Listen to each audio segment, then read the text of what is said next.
Welcome back to another episode of Rock Boys Football. I don't think it's any secret that Matt Rhule and the Nebraska Cornhuskers are going to be getting aggressive in the transfer portal over the next couple of weeks with a new coaching staff. Obviously, Dana Holgorsen taking over this offense. Nebraska has lost some players, kind of freeing up some opportunity for Nebraska to go get aggressive in the transfer portal. Now, where I want to start this conversation, and we're going to get into some players that stand out to me. I think you first want to start with, all right, what are the goals for Nebraska during this transfer portal period? It's really easy to get distracted with all the players that are entering the portal. I think the most effective way to handle the portal and where, Matt Rhule's been very, very vocal how he wants to run this program. We're not going to go out and grab 50 players. There are some programs that want to do it that way. That is not how Matt Rhule has done it. He's been very vocal about it. I think you got to identify, all right, where are the positions on our team that heading into 2025, we want to either create some more depth, add some more playmakers to, and it's not everywhere. And I think for Nebraska, you're in a really, I think personally, a really good spot where you have your quarterback in Dylan. You have an offensive line that, yes, will be losing some players, but I think has a young pipeline of talent that will be just fine in 2025. And so you got the two hardest places to address in the transfer portal, kind of checked off, which allows you to be aggressive for the positions that matter for Nebraska heading into 2025. My two goals: one, continue to build around Dylan at the quarterback spot. You know what I mean? You look at Jamal Banks, Isaiah Nair moving on. You want to continue to make sure Dylan has plenty of weapons to be successful in this Dana Holgorsen offense over the next couple of years. That's objective number one. Number two, depth on the defensive line. That to me has really been a problem. I was kind of surprised Nebraska didn't address this last year, where on the surface you said, hey, yeah, defensive line is fine, right? Guys like Nash and Ty, outside of that, especially with the Riley Van Poppel going into redshirt, there just wasn't enough bodies on the defensive line where when Ty and Nash weren't on the football field, you did see a significant drop off in play on the defensive line.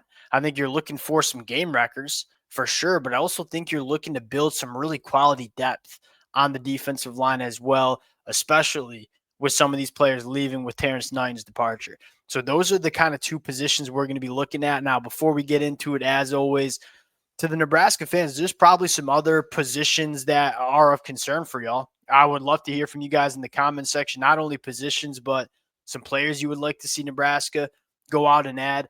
The amount of support y'all have shown the boys, it's been amazing. It's going to be a very busy next couple of weeks breaking down some commitments. So appreciate you guys. If y'all do enjoy the content, consider subscribing to the channel. Let's start with what I think would be just a home run for Nebraska in the portal. That's wide receiver Dane Key from Kentucky. Obviously, with Coach Shorts coming over, there's that relationship. And look, Dane Key is going to be one of those players that the phone probably hasn't stopped buzzing since he announced he was going into the portal. There's going to be every single Power 4 program in the country wanting to go out and get Dane Key.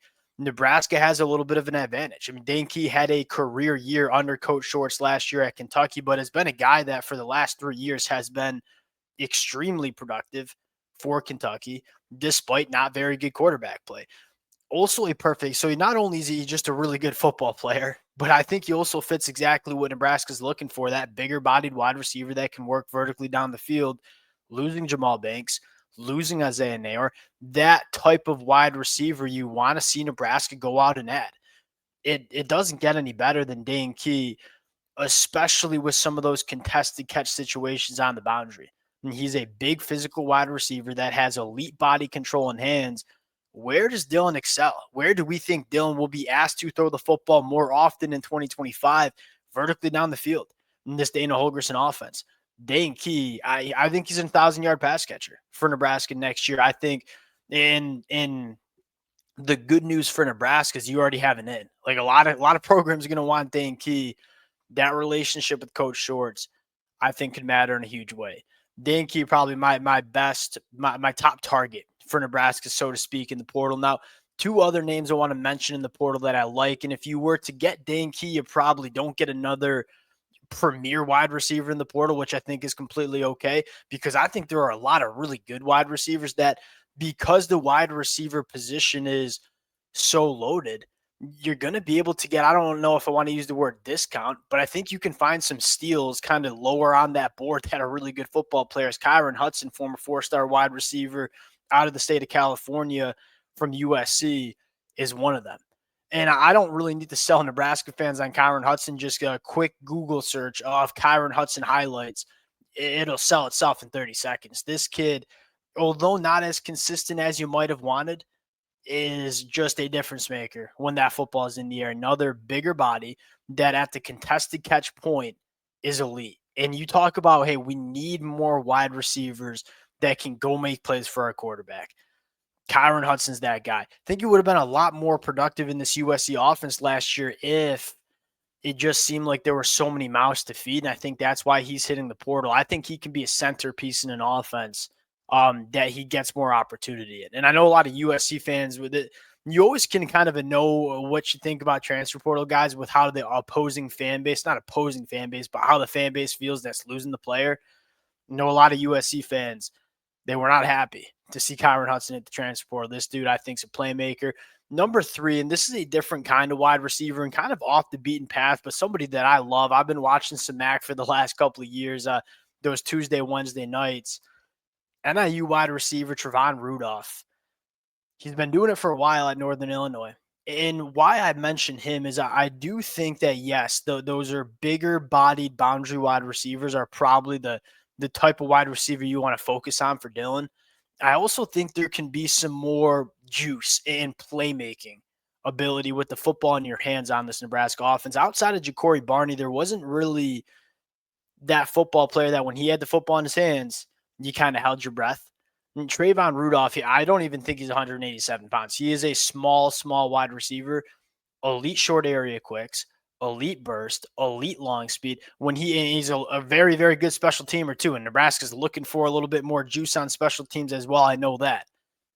He could fill in for you in special teams, be a very dynamic punt and kick returner, but also be that guy that probably doesn't play every single snap on offense like a guy like Ja'Cory Barney or Dane Key will be.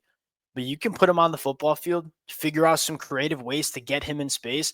He could go make some plays for an offense. And again, I think the focus here is get some guys that can go make plays with the football in their hands. Trevon Rudolph, I don't think will be a wide receiver 1 for Nebraska. I think he can be a difference maker. And we talk about this all the time. Nebraska's close. There's a lot of games where it's coming down to a late field goal or a late play at the end of the game. Do you have a guy that can go change a game with one play? Trayvon Rudolph with the ball in his hands, I think, can be that guy. Last position on offense, and again, I think the offensive line is really going to be just fine. How about the running back spot? Kind of surprising to see Emmett Johnson hit the portal. It seemed like he was going to be a dude for Dana in 2025. Here's a running back that Dana has a lot of familiarity with. He's only going into year 3, Parker Jenkins. And he's a 10A guy coming out of high school in the 100-meter dash. 5'11", 200 plus pounds, runs extremely fit. This kid as a true freshman in 2023 at Houston was extremely impressive. And for whatever reason, didn't get as much opportunity in 2024. Dana knows this kid. And Dana knows, hey, is this a running back that can provide us a little bit more playmaking ability in that running back room? I think he can. Dana will make that decision. I do think Nebraska should look to add a running back, not only because you're losing some depth. You know, Ramir Johnson, no more eligibility. Emmett Johnson portal, Gabe Ervin portal. I also think this was a position that was a problem for Nebraska. I don't think you got enough from your running backs in 2024. Go add a difference maker at running back. Parker Jenkins could be that guy. Similar to wide receiver, I think Nebraska's in a good spot. There's going to be a lot of good running backs that are in the transfer portal. If there are a couple of positions that are pretty easy to address in the portal, it's wide receiver and running back. I would expect Nebraska to be big players for both of them in this transfer portal period. And it gets easier when you have Dana as OC and you have Dylan at quarterback. Like, that's going to be an offense that attracts talent. Parker Jenkins, a guy like. Now, going over to the defensive side of the football, this is going to be a less flashy conversation. This is one of those you got to eat your vegetables. There are going to be a lot of flashy defensive linemen in the portal. You know, a guy like Gabriel Brown-Ladindi, who I know a lot of Nebraska fans would like to see in Lincoln. A guy like Kelby Collins, former top 50 national prospect from Florida. My problem with those players, and especially a guy like Gabriel Brown-Ladindi, that's who I guess we can talk to about now because I haven't pulled up. Former 5-star out of high school, elite traits. I mean, 6'3", 310. His testing out of high school was incredible. There was a reason he was a 5-star prospect in the 2022 class. He's going into year 4. He's played 3 years in College Station. He's only played 82 snaps. He's never played a meaningful snap for Texas A&M in his career. And so at a certain point, yes, I'm not saying high school recruiting doesn't matter. This kid is talented. But if it's you're going into year 4 and you haven't really produced and been a difference maker, what kind of makes you think year 4 is going to be any different? And so, yes, it's a flashy name because he's got 5 stars next to his name coming out of high school. I'd rather see Nebraska go get some proven commodities, some guys that have played a lot of football and played it at a high level, because you need some depth. You need guys that you can rotate in for 4 quarters and keep fresh. Why does Nebraska maybe struggle a little bit in the fourth quarter? If you don't have depth on the defensive line and Ty Robinson and Nash are playing 50-plus snaps a game, that does not help you win games in the fourth quarter. We need depth on the defensive line. I don't know if Gabriel Brown, it's more of, for me, he's a little bit more of a lottery pickup. And I wouldn't hate if you took him, but then you take a couple of guys that might not be flashy, like Cole Brevard at Purdue, but I think would be a really good addition. 6'3", 333 pounds, a ideal nose. Has started every single game for Purdue this year. Was a former 4-star coming out of high school. Was at Penn State. Comes over to Purdue. Dirty work guy. He's not going to go for 10 sacks, 15 TFLs in 2025, but I think he can give you a lot of good work on the defensive line, and that matters, at least to me. And then other guy that I really do like, Marcus Moore from Akron, another action guy that when you turn it on Tuesday, Wednesday night, there are just some players that stand out at the MAC, and it's hard to translate that to the Big Ten. I love this kid because he's young. I mean, he just started every single game for Akron as a redshirt freshman. So he's going into year 3 of his college football career. I think there's still some development, kind of that fire hydrant build, 6'1", short, 310. Again, is he going to be a game wrecker for Nebraska? No. Is he going to be a really quality depth piece on the defensive line? Yes, in my opinion. That's kind of where I'm looking at for Nebraska on the defensive line, especially with one. I thought depth was a problem last year. Then you lose Ty and Nash. And then you lose Terrence Knight, so you're going to lose some defensive linemen to the portal. Go eat your vegetables and get a couple really solid guys on the defensive line. Excuse me. I'm not saying Nebraska shouldn't go get game changers too, and we'll talk about some of those game changers as the weeks go on, but I do think it needs to be a priority to build that depth on the defensive line. Marcus Moore, Cole Brevard, a couple of guys that you're not going to have to break the piggy bank for to go have them playing Lincoln, but I think could give you some really good snaps. We'll pause the conversation here again. We'll continue to update this as it goes on. Appreciate you guys rocking with it. If y'all do enjoy the content, consider subscribing to the channel, and we'll talk to y'all later. Peace.